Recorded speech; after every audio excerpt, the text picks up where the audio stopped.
supposedly, just pivoting a little bit to that, to Medicare and Medicaid especially, I was talking to some House and Senate Republicans this week that they're going after this abuse and fraud for the cuts to make up to try to do this reconciliation and get to the numbers that they need to for the budget. But the question so they're gonna do Medicare, they're gonna do Medicaid, Medicaid Advantage, let's go through the different programs.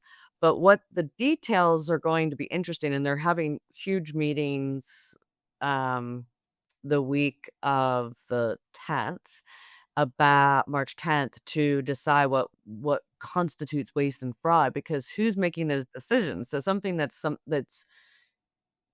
maybe they consider waste and fraud in Medicaid. Obviously, if you have a job and you're still getting a Medicaid check, you don't need to be on Medicaid anymore. But it's gonna be a very David, you're right. It's going to be a very tough political issue to just touch any of those programs. But listen, we have to do something. I mean, my son who's 16, how is he going to have Social Security? We have this. No, he's not. He's Yes. not. And by the way, most people, you ask most people, young people, they don't think they're gonna have Yeah, Social Security. I've been hearing This that is lately. not a secret. I Listen, won't even Social get Security for our generation is a Ponzi scheme. It is something that we are forced to pay into that we will never see a dollar of. Yeah, I think it's very true. And I by the make way, more than you. mhm, Come yeah. on, Ash. You can't be you're what, 41 years old? Give me a break. Yeah.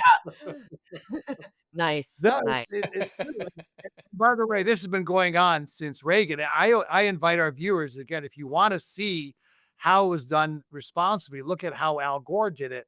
He did it in Lockbox. consultation with all these yeah, that was in yeah, that was in 2000, but when they first got in, he actually and he was able to cut $140 billion, which you don't think, "Well, that's not that much." Well, you know what the budget was then? The entire budget was 1.5 trillion. So, that was over 30 years ago, and there was not a single lawsuit. So, it's people Yeah. are showing how it's done, but as we talked about last time, this wrecking ball is so random where they're firing essential people and then trying to rehire them, and if I were the Dems, I would hammer, this is the most anti-veteran administration. You look at not just the helpline, but a lot of veterans, they're being laid Oh, off, yeah. They're losing healthcare, their jobs. I would hammer that home.